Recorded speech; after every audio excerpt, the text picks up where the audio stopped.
Dans le monde entier, est obligé d'acheter le pétrole en dollars. Et ceux qui ne le font pas sont tués. Alors on est passé d'une monnaie qui renvoyait à une notion de sécurité à une monnaie qui renvoie à une notion de domination. Il y a 5 ans, les Chinois avaient déjà annoncé la dédollarisation et la désaméricanisation du système monétaire mondial. Le dollar et l'euro ont perdu la bataille. Marc Leugs, vous avez été pendant 10 ans membre de la cellule de prospective de la Commission européenne qui avait été créée par Jacques Delors de 90 à 99. Et pour vous, on est en train de vivre un renouveau, je vous cite, monétaire mondial. Et alors, dans un silence quasi total ou complètement total. Bonjour Marc. Bonjour. Oui, excusez-moi de donner des bonnes nouvelles, mais nous sommes vraiment en train de toucher l'émergence d'un nouveau paradigme monétaire mondial. Évidemment, les médias n'en parlent pas. C'est le silence à 100%. Alors, qu'est-ce qui se passe? Eh bien, on pourrait dire que le gouvernement russe s'est uni au gouvernement chinois et indien. Je ne dis pas que j'aime bien le gouvernement chinois, ni que j'aime bien le gouvernement russe, ni indien. C'est bien de le préciser parce qu'actuellement, il faut... Bon, par exemple, le gouvernement indien, ce sont des fondamentalistes hindous. Je déteste tous les fondamentalismes. Bon, mais en politique, ce que j'ai appris, c'est que c'est parfois tes ennemis politiques qui réalisent ce que toi, tu n'as pas pu réaliser. Et donc, il faut rester cool en politique.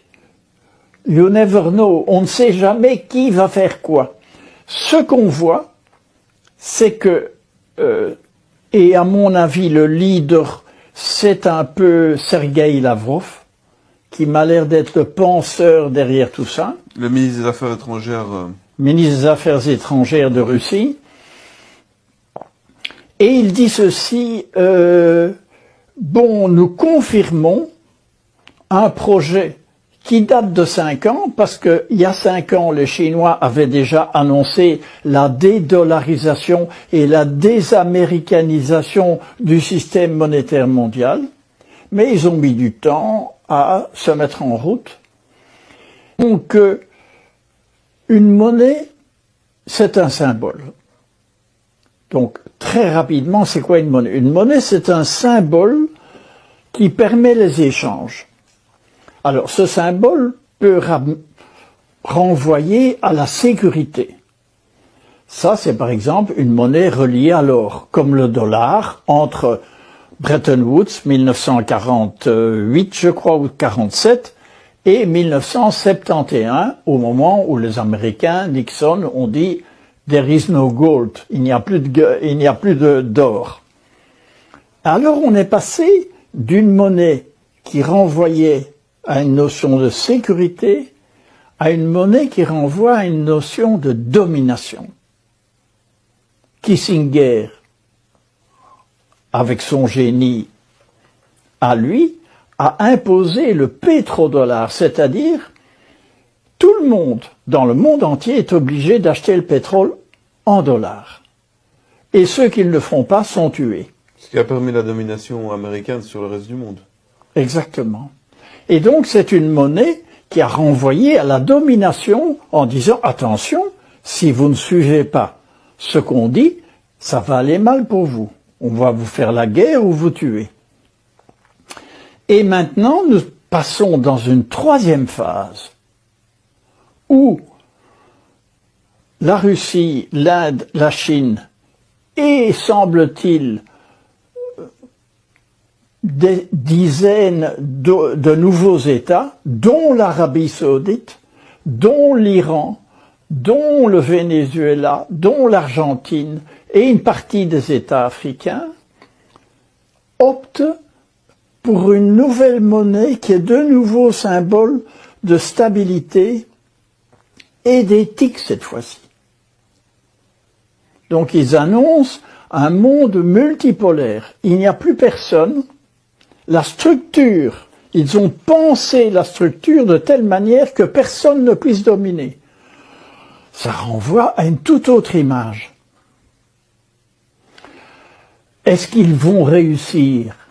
Personne ne sait.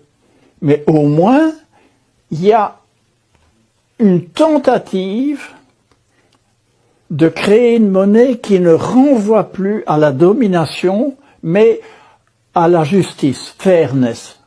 Est-ce qu'on pourrait dire alors qu'il y a une différence fondamentale entre la pensée américaine, occidentale, et la pensée de l'Est, la pensée russe, où les premiers veulent dominer le monde et les autres sont dans une toute autre logique?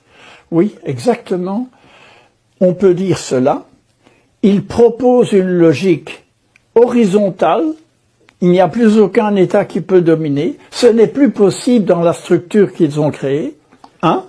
Et deux, l'euro, qui est le petit croupion du dollar, l'euro et le dollar et l'euro ont perdu la bataille. Ils sont devenus périphériques au nouveau système. Ça, c'est la balance de pouvoir que, évidemment, nos journaux n'expliquent pas.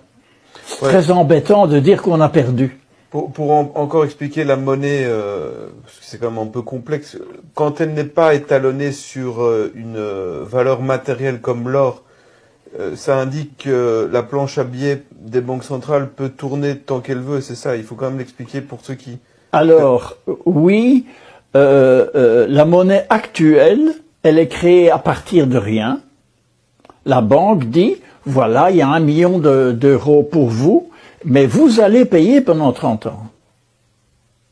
Donc, le client, lui, il paye. Et la banque crée l'argent à partir de rien. Ça, c'est un système qui, pour finir, pompe l'argent du citoyen. Les banques centrales, le système de banque centrale créé par les Américains est un système qui pompe.